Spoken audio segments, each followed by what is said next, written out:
Committee ऑफिसच्या back साईडला किरकोळ व्यापाऱ्यांच्या मंडी भरते. तिथे छोटे मोठे जेवढे पण व्यापारी असतात ते त्यांच्या पद्धतीने माल आणतात, तिथे विकतात. तिथे शेतकरी पण असतात, किरकोळ व्यापारी पण असतात, जे आमच्याकडून काही माल घेतात. तिथे लावतात त्यांची दुकानं सर्व आणि तिथे असं रस्त्यावरती माल विकायला सुरुवात करतात. आता बघा इथे ॲक्च्युली कमिटीने इथे सर्व त्यांना अशी मोकळी जागा करून दिलेली आहे. इथे सर्व प्रकारे असे बसलेले आहेत. ॲक्च्युली ते पाऊस पडलेला आहे त्यामुळे तेवढी घाण आहे. नाहीतर ना ते जर पाऊस वगैरे नाही पडला तर हे सगळं स्वच्छ असतं, व्यवस्थित असं वास वगैरे पण येत नाही, एकदम व्यवस्थित असतं.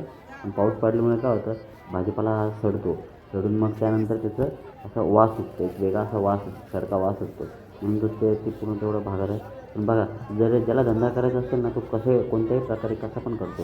आणि इथे त्याचं ते एक उदाहरण दिसतंय बघा आपल्याला, की एवढ्या याच्या प्रतिकूल परिस्थितीसुद्धा आता हे बघा वरती पाऊस पडतो आहे. एवढ्या प्रतिकूल परिस्थितीमध्ये सुद्धा लोक आहे ना त्यांचा धंदा त्यांचा बिझनेस करतातच आहेत. म्हणजे इथं असं दाखवत आहेत की ना, म्हणजे ज्याला करायचं आहे ना तो कोणत्याही पद्धतीने काम करतो म्हणजे करतो बघा. आणि ज्याला माल घ्यायचा आहे तो कशा पण पद्धतीने माल घेतो आहे बघा. मी आता एकदम बारीक गोष्टींमधून फिरतो आहे, तर सर्व गोष्टी तुम्हाला ना ते दाखवतो आहे. तर बघा तुम्हाला सर्व दिसत असेल की किती ना कशाप्रकारे माल ठेवलेला आहे आणि कशाप्रकारे माल त्यांनी ना